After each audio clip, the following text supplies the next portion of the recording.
আমার সম্মানীয় সভাপতি রবি গোসাই থেকে শুরু করে অল ইন্ডিয়া মতুয়া মহাসংঘের সমস্ত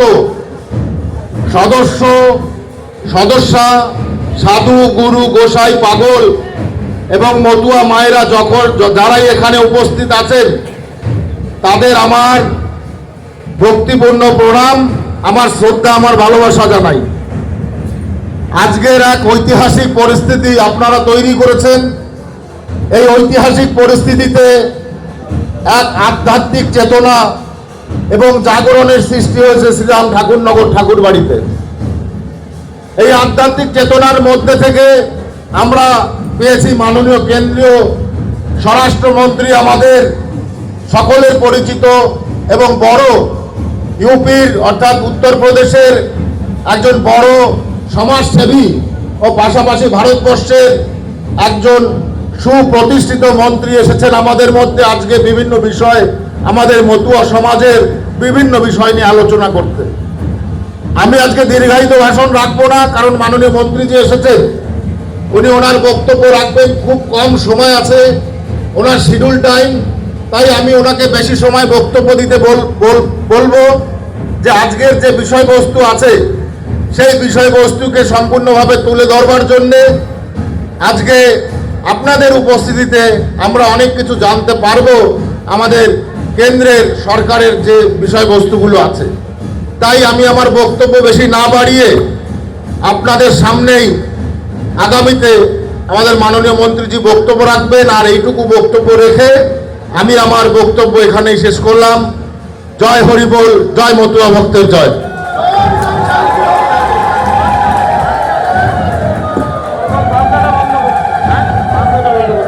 এবার আমাদের মধ্যে বক্তব্য প্রদান করবেন আজকে এই অনুষ্ঠানের প্রধান অতিথি ভারত সরকারের কেন্দ্রীয় স্বরাষ্ট্র প্রতিমন্ত্রী মাননীয় শ্রী অজয় মিশ্রা টেনিজি। তাকে অনুরোধ জানাবো ভাষণ প্রদান করবার জন্য।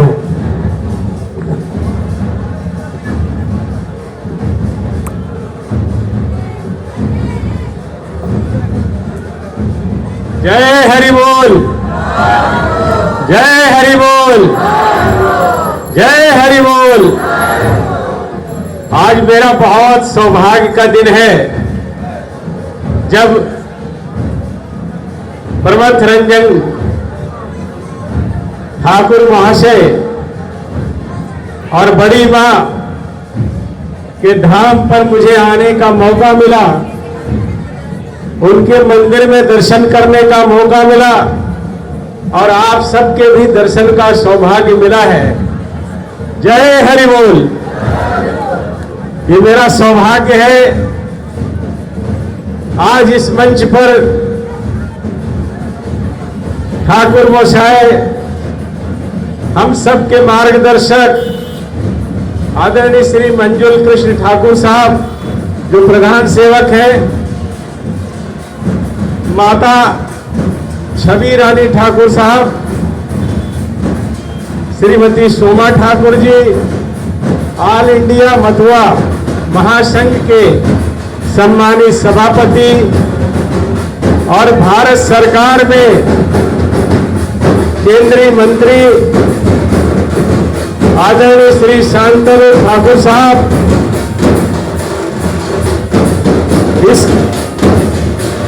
इस कार्यक्रम में आए हुए सभी सम्मानित भक्तों, भाइयों, बहनों और पत्रकार मित्रों, ये मेरा बहुत बड़ा भाग्य मैं मानता हूँ। मेरी जिंदगी का बहुत महत्वपूर्ण दिन है जब मुझे ऐसे पवित्र स्थान पर आने का मौका मिला। ये हमारे ठाकुर गोसाई आपके मथुआ महासंघ के, ऑल इंडिया मथुआ महासंघ के आदरणीय सभापति श्री शांतनु ठाकुर जी की भी कृपा है कि मुझे उन्होंने यहाँ पर बुलाने का और आप सबसे मिलने का अवसर दिया है। निश्चित रूप से हमारे धर्म ग्रंथों में ये कहा गया है कि बिन हरि कृपा मिले नहीं संता। बिना भगवान की कृपा के संतों का दर्शन नहीं होता है। आप जैसे साधु भाव संतों के, माननीय ठाकुर मोशाय के, माता जी के ये दर्शन करने का जो आज दिन मुझे मिला है, जो शुभ अवसर मिला है, मैं समझता हूं कि मैंने पूर्व जन्म में कुछ ऐसे पुण्य काम किए होंगे जिसके कारण आज मुझे इतना बड़ा सौभाग्य मिला है। मैं उनके चरणों में प्रणाम करता हूं। हमारे ठाकुर मोशाय जिन्होंने इस देश को ही दिशा दी, मतुआ समाज को ही नहीं पूरे देश को उन्होंने एक दिशा देने का काम किया, ऐसे प्रमथ रंजन ठाकुर साहब, माता जी, बड़ी माँ, ऐसे सभी लोगों को मैं प्रणाम करता हूं। वास्तव में मतुआ समाज के लोग अपने 200 साल के इतिहास को अपने अंदर समेटे हुए माननीय पूजनीय श्री श्री हरिचांद ठाकुर साहब,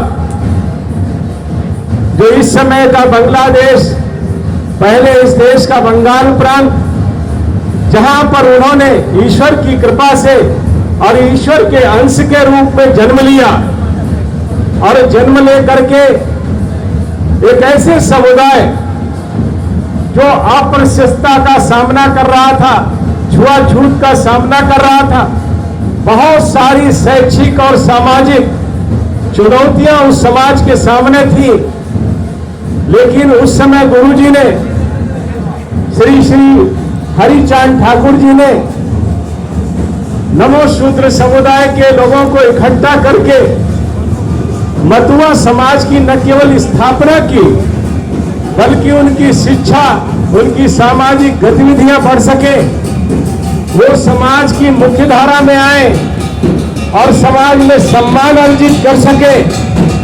उसके लिए उन्होंने समुदाय के लोगों को न केवल इकट्ठा किया, बल्कि अपनी ईश्वरीय प्रेरणा से उनके अंदर भगवान विराजते थे, ईश्वर विराजते थे, इसलिए उनकी क्षमताएं असीम थी, उनकी योग्यता और क्षमता का कोई और छोर नहीं था। और उन्होंने इस समाज को कैसे हम आगे बढ़ाएं, उस काम को प्रारंभ किया था। और उनके सुयोग्य पुत्र श्री श्री गुरुचांद ठाकुर साहब ने हजारों स्कूल इस समाज की शिक्षा के लिए बनाए। सामाजिक उत्थान आपका कैसे हो, बंगाल की संस्कृति, बंगाल की परंपरा, बंगाल के साहित्य से आपका कैसे जुड़ाव हो, इसके लिए उन्होंने बहुत काम किए। और उन्हीं के पौत्र प्रमथ रंजन ठाकुर मोशाय ने, आदरणीय गुरुजी ने और बड़ी मां ने इस समाज को मार्गदर्शन देने का काम किया। और आदरणीय ठाकुर मोशाय श्री श्री मंजुल ठाकुर जी और आदरणीय माता जी, उनके मार्गदर्शन में वही काम आज हमारे साथी और इस मथुआ, ऑल इंडिया मथुआ संघ के आदरणीय सभापति माननीय शांतनु ठाकुर जी कर रहे हैं। मैं आप सबको, उनको बहुत बहुत शुभकामनाएं देता हूं और ईश्वर से ये प्रार्थना करता हूं कि हमारे गुरुजी ने, परम पूजनीय गुरुजी ने जो काम आज से 200 साल पहले शुरू किया था, उस काम में और अधिक सफलता मिले। हमारे मथुआ समाज के सभी लोग समाज की मुख्य धारा में आए, सब लोग शिक्षित होकर, संस्कृत होकर, स्वस्थ होकर और बड़े मन से अपनी योग्यता और क्षमता का उपयोग इस राष्ट्र के निर्माण में करें, ऐसी मैं ईश्वर से प्रार्थना करता हूं। और आप सबको बहुत बहुत बधाई देता हूं, आपको शुभकामनाएं देता हूं। हम सब जैसे जानते हैं, मथुआ समाज आजादी के समय और आजादी के बाद बहुत बड़ी संख्या में बंगाल में आए और प्रमथ रंजन ठाकुर मोशाय श्री श्री गुरु जी वे उस समय अपने लाखों भक्तों के साथ 24 नॉर्थ परगना जिले में आकर के ठाकुर नगर की स्थापना की थी। आज इस ठाकुरबाड़ी के पवित्र स्थल में जो उनका धाम है, जो तीर्थ है, हम सब इकट्ठा हुए हैं और बहुत सारी संभावनाओं को लेकर के आप सब यहाँ पर आए हैं। मुझे भी आने का अवसर मिला है। मैं उसमें 2-3 बातें जरूर जोड़ना चाहता हूं। इस देश की स्वतंत्रता के बाद की परिस्थितियां कुछ ऐसी रही है जिनके कारण आपको आज भी कई कठिनाइयों और चुनौतियों का सामना करना पड़ रहा है। कई जगह पर हम देखते हैं हमारे मथुआ समाज के लोग ये कहते हैं कि कई बार नागरिकता ना होने के कारण राशन कार्ड से लेकर के आधार कार्ड, स्वास्थ्य की सुविधाएं, सरकार की योजनाओं का लाभ, ऐसे कई कठिनाइयां आपके सामने आती हैं। उन कठिनाइयों का निश्चित रूप से समाधान होना चाहिए। भारत सरकार इसके लिए प्रतिबद्ध है। हमारे माननीय प्रधानमंत्री जी, माननीय गृह मंत्री जी निरंतर इसके लिए प्रयास कर रहे हैं और आपके माननीय ठाकुर महोदय श्री श्री शांतनु ठाकुर जी भी लगातार सरकार से बातचीत करके कैसे इन समस्याओं का हल जल्दी से जल्दी हो, इसके लिए हम सब लोग प्रयास कर रहे हैं। और मुझे ऐसा विश्वास है कि बहुत जल्दी इन समस्याओं का हल निकलेगा।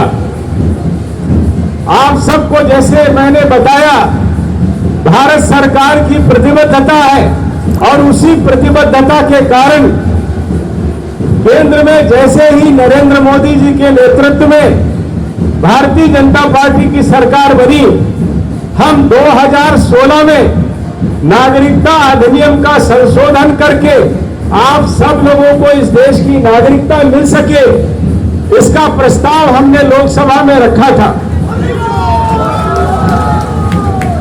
उसके बाद वो ज्वाइंट हमारी जो संयुक्त समिति होती है, संयुक्त समिति में संसद की गया और संसद की संयुक्त समिति ने 7 जनवरी 2019 को उसकी रिपोर्ट पेश की।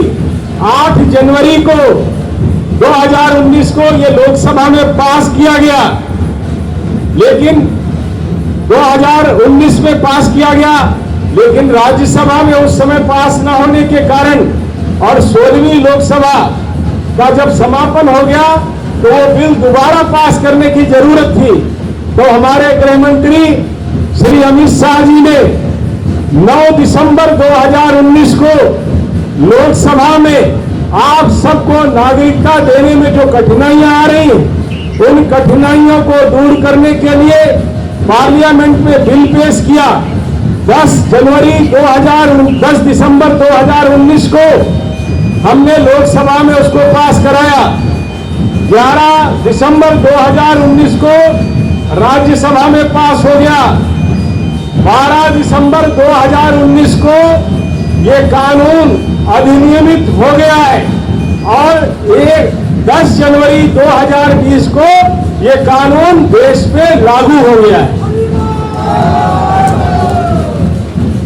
उसके बाद जैसे आपको जानकारी है, जो नागरिकता अधिनियम हमारा 1955 का था, उसमें इस देश में पासपोर्ट अधिनियम 1920 और विदेशी नागरिक अधिनियम 1946 के आधार पर हमारी जो पहले की सरकारें थी, जो आजादी के बाद इस देश में सत्ता में आई थी, उन्होंने ऐसे प्रतिबंध लगाए थे जिसके कारण उन्होंने एक अवैध प्रवासी का खाना उसमें जोड़ा था।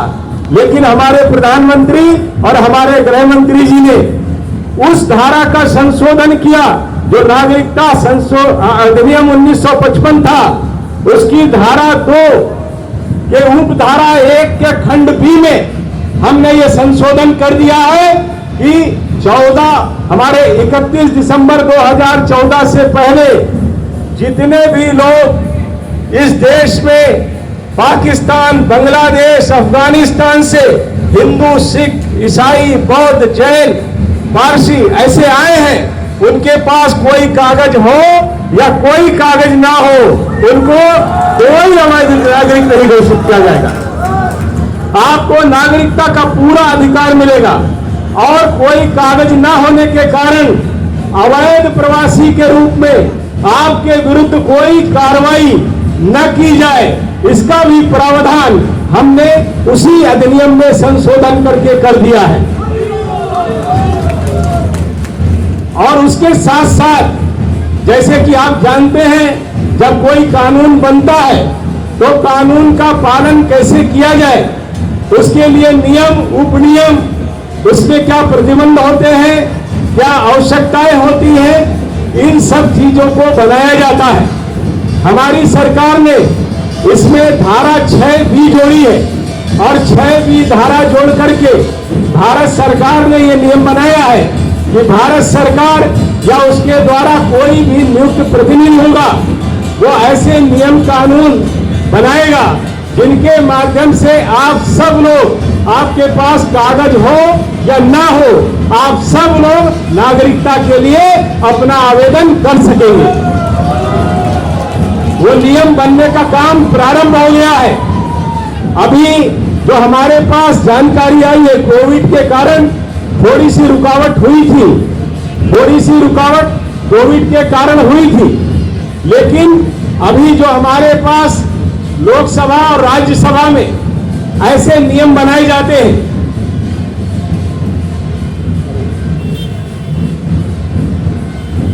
लोकसभा और राज्यसभा में विधान बनाने की समितियां होती है, उन समितियों ने नियम बनाने का काम शुरू कर दिया है और वो काम पूरा करने के लिए अभी जो अंतिम सूचना हमारे पास है, वो सूचना ये है कि लोकसभा की विधान बनाने की समिति ने 9 जनवरी 2024 का समय तय किया है और राज्यसभा की विधान बनाने की समिति ने 30 मार्च 2024 का समय तय किया है। अभी इस दौरान ये नियम कानून बन जाने की संभावना है। अगर कहीं कुछ जरूरत होगी तो जैसे आप जानते हैं, कानून बनने में थोड़ा बहुत समय और लग सकता है, लेकिन इस देश में नागरिकता संशोधन अधिनियम लागू हो गया है। आपको नागरिकता देने का काम भारत सरकार की प्रतिबद्धता भी है और भारत सरकार की जिम्मेदारी भी है। अभी हम सबको जैसी जानकारी है, हमारे जो ये हमने कानून पास किया है, ऐसे बहुत सारे इस देश में विरोधी राजनीतिक दल हैं। आप सबको मालूम होगा कि ऐसे दलों ने जब ये कानून पास हुआ था तो पूरे देश में विरोध को झंडा लेकर के उन्होंने देश में अस्थिरता फैलाने का, अराजकता फैलाने का काम प्रारंभ किया था। ऐसे ही बहुत सारे लोग सर्वोच्च न्यायालय में भी गए हैं। वो सर्वोच्च न्यायालय में रिट याचिका संख्या 1470/2019 और उसके साथ 220 याचिकाएं हमारे विरोधी दलों के नेताओं और विरोधी गतिविधियों में संलिप्त लोगों ने दायर की हैं। लेकिन जैसा हम अपनी प्रतिबद्धता को दर्शा रहे हैं, हम कानून भी बनाएंगे, नियम भी बनाएंगे और सर्वोच्च न्यायालय में अपना पक्ष प्रस्तुत करके सर्वोच्च न्यायालय से भी इस कानून को लागू कराने का हम आदेश लेकर ही रहेंगे। ये हमारा वादा भी है और हमारी प्रतिबद्धता भी है। आप सब जैसे जानते हैं, इस समय आपको कई कठिनाइयां आती है, जिसका मैंने शुरू में जिक्र किया कि नागरिकता न होने के कारण आधार कार्ड, स्वास्थ्य के लिए आयुष्मान कार्ड, केंद्र सरकार और प्रदेश सरकार की बहुत सारी योजनाओं का लाभ आपको नहीं मिल पाता है। साथ ही साथ मुझे यह भी जानकारी हुई है कि बहुत सारे लोग यात्रा करने में भी घबराते हैं कि कहीं कोई हमसे ये पूछ ना ले कि हम कहाँ के रहने वाले हैं, हम कौन सा कागज दिखाएंगे। मैं आपको कहना चाहता हूँ, भारत सरकार की तो प्रतिबद्धता है ही, आपकी तरफ कोई उंगली नहीं उठा सकता। आप जहां भी चाहे जा सकते हैं, लेकिन जो सबसे बड़ी बात है आपके ऑल इंडिया मथुआ संघ के हमारे माननीय सभापति जी हैं श्री शांतनु ठाकुर जी, वो भी एक कार्ड आपको बना के देते हैं, कार्ड बना के देते हैं। वो कार्ड ही आपको पूरे देश में घूमने के लिए पर्याप्त है। उनका साइन होना चाहिए, आपको कोई जरूरत दूसरे कार्ड की नहीं पड़ेगी। लेकिन हमने जैसे कहा कि नागरिकता संशोधन अधिनियम पारित करके आपको नागरिकता दिलाना और आपके सारे अधिकारों का दिलाने का काम भी हमको करना है। हम सब जानते हैं कि जहां कई विरोधी दल इस तरह की बातें करते हैं, मेरे लखीमपुर से भी मथुआ समाज जो हमारी लोकसभा है वहां से भी कुछ लोग आए हैं। वो कहां खड़े हैं भैया, जरा कोई होंगे लखीमपुर वाले, जरा हाथ उठाओ। लखीमपुर के हमारे ये मथुआ समाज के लोग आए हैं। मैंने वहां पर आपको घर भी मिलता है, मकान भी है, शौचालय भी है, बिजली भी है, आयुष्मान कार्ड का उनको कार्ड भी मिला है। कोई चीज ऐसी तो नहीं जो ना मिली हो, सब कुछ मिला है। उत्तर प्रदेश में चूंकि आपकी सरकार है इसलिए सब मिला है। बोलिए जय श्री राम, जय जय श्री राम, जय जय श्री राम। ये बाधा हटा दीजिए, ये बाधा हटा दीजिए, और नहीं भी हटेगी तो भी हम करेंगे। ये हमारी प्रतिबद्धता है। उत्तर प्रदेश में सारी योजनाओं का लाभ आपके मथुआ समाज के लोगों को मिल रहा है। हमने स्वयं अपने लोकसभा क्षेत्र में 100 घर प्रधानमंत्री निवास बना करके एक ही मोहल्ले में वहां पर मैंने उद्घाटन किया था। लेकिन यहाँ हमारे पूजनीय आदरणीय ठाकुर महोदय शांतनु ठाकुर जी के सामने बहुत सारी चुनौतियां हैं। यहाँ एक ऐसी सरकार है जो केवल नागरिकता संशोधन की बात सुनकर के ही पूरे बंगाल में अराजकता फैलाने का काम करती है। ये सारी कमियां, सारी कठिनाइयां दूर करने का हम काम कर रहे हैं और बहुत जल्दी मैं ये आपको विश्वास और भरोसा दिलाता हूं कि आने वाले समय में बहुत जल्दी इस सारी समस्याओं को दूर करके न केवल आप इस देश के सम्मानित नागरिक होंगे, आपको पूरे अधिकार मिलेंगे और केंद्र और प्रदेश सरकार की सारी योजनाओं का लाभ भी आपको मिलेगा। ये हमारे प्रधानमंत्री गृह मंत्री श्री शांतनु ठाकुर जी की प्रतिबद्धता है और ऐसा मैं विश्वास दिला करके आपके बीच से जाऊंगा। आप सबके दर्शन करने का जो भाग्य मिला है उसने मुझे भी कुछ बोलने का अवसर दिया है। ये मुझे पानी पिला रहे थे, लेकिन पानी पिला